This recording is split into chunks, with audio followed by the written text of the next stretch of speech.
très confortable, climatisé, je caille de froid.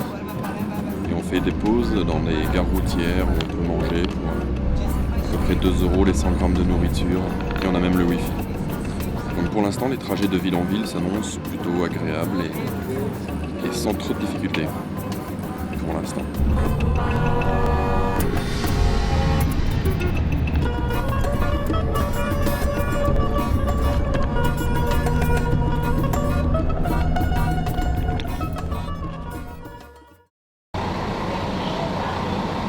Je suis arrivé depuis 15 minutes à peu près chez Anna et Lisa et son copain Ricardo.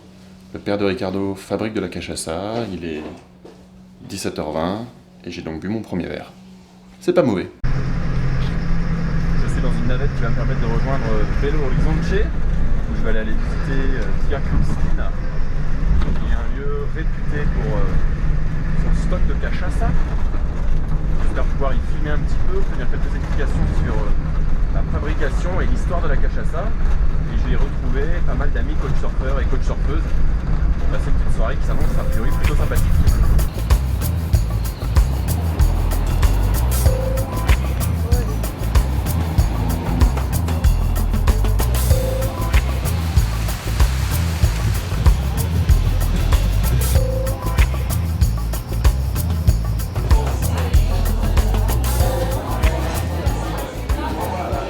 Alors on se trouve à l'intérieur du Boteco Via Cristina. Nous allons donc déguster des cachaça picorées comme ça se fait dans tous les botecos.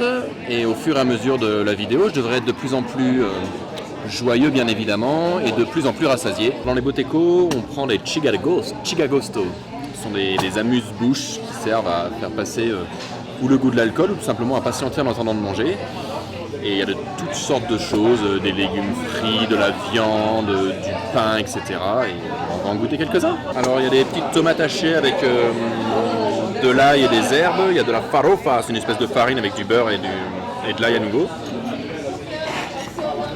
C'est très bon. Il y a des énormes morceaux de viande grillée. Et c'est juste la mise en bouche. On m'avait dit que Belo Horizonte était la capitale de la gastronomie. Ça commence plutôt bien.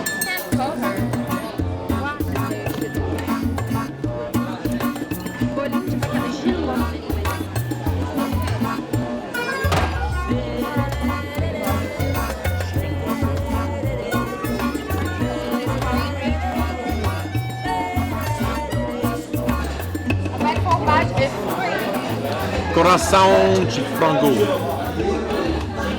Cœur de poulet. C'est délicieux. Et la même chose, enrobé de fromage et frit. C'est encore meilleur. Et pour accompagner, des pastel de mandioca.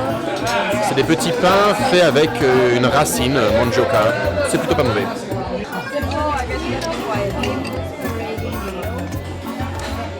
Banane, cannelle et lait condensé de coco, je pense.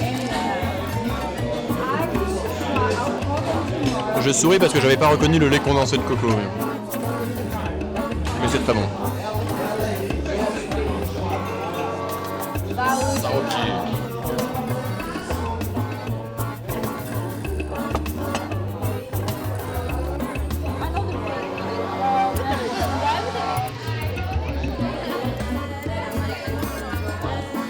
What's the name again? Valuvergi. Valivergi.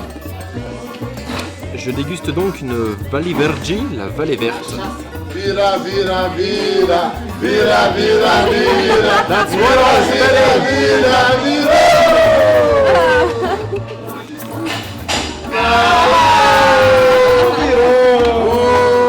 That's tasting, guys. It's not drinking. All the way. That's true, yeah. All the way, just through. I will do it with the second one. The tongue is the enemy. Oh, ouais, je me suis fait chambrer, j'aurais dû boire cul sec. Mais bon. J'ai pas osé. And what is the name of the second one? Germana. And it's made here. Cachaça Land. From cachaça lovers to cachaça lovers. found the cachaça love. Caipirinha is good, but like by itself. Yeah, it's really strong. Vira, vira, vira. You did it. Yeah! Les fameuses caipirinha et la cachaça faisant effet, je rate les derniers enregistrements de la soirée. Je crois qu'il est temps de rentrer.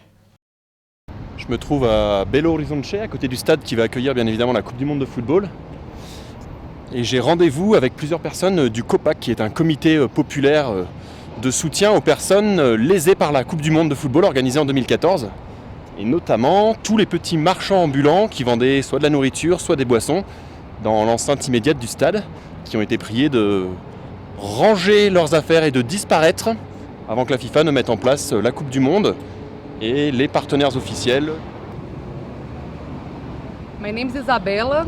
I participate in COPAC since 2010, and we organize the resistance against the human rights violation because of the World Cup in Brazil. Our first mission is to struggle against the human rights violations. After that, we start to organize with the workers which used to work here in Mineirão. They used to sell since the 60s traditional food from the state in the matches, in the games, and they were just taken out from here without any security, any insurance, nothing. Brazilian state now it's making legislation tough for us. For example, they want to establish the crime of terrorism, which we did not have before the World Cup, and everything to assure that in the World Cup there won't be protests. In 2010, when we created first the committees, people thought we were mad because contesting the World Cup is like throwing rocks to Santa Claus. The workers of this place, they are still without job. The presidency, the president, she said that she would do political reform in the country. We did not see the political reform. What we are seeing now, it's a lot of laws against social protests. I think they are not listening to us, they don't want to listen to us, and they are criminalizing all the social movements, everyone who does not agree with the social system, with the World Cup, with the things we are struggling for. I used to believe in PT. I was as well very moved about this movement. Now it's a party totally away from the needs of the people. We don't have another alternative. So that's the problem. I don't want the right-wing party to come to Brazil. I want the left-wing parties to see what they are doing, because this party, it's not about the people anymore. Je me trouve sur les toits du Mercado Central de Belo Horizonte. Je vais descendre dans les petites échoppes qui sont en dessous et qui proposent tout un tas de types de produits et de nourriture différentes pour m'intéresser aux tropeiros.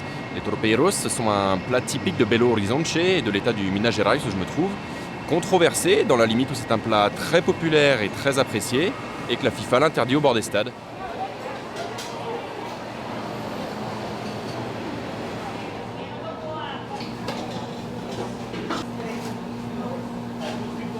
Les gens me regardent un petit peu comme un ovni dans le restaurant, mais c'est pas la première fois.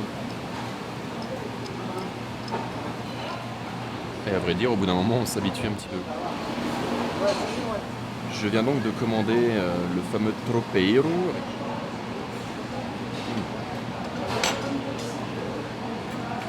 Alors plus que des morceaux de viande, ce sont des petits morceaux de gras frits dans la graisse.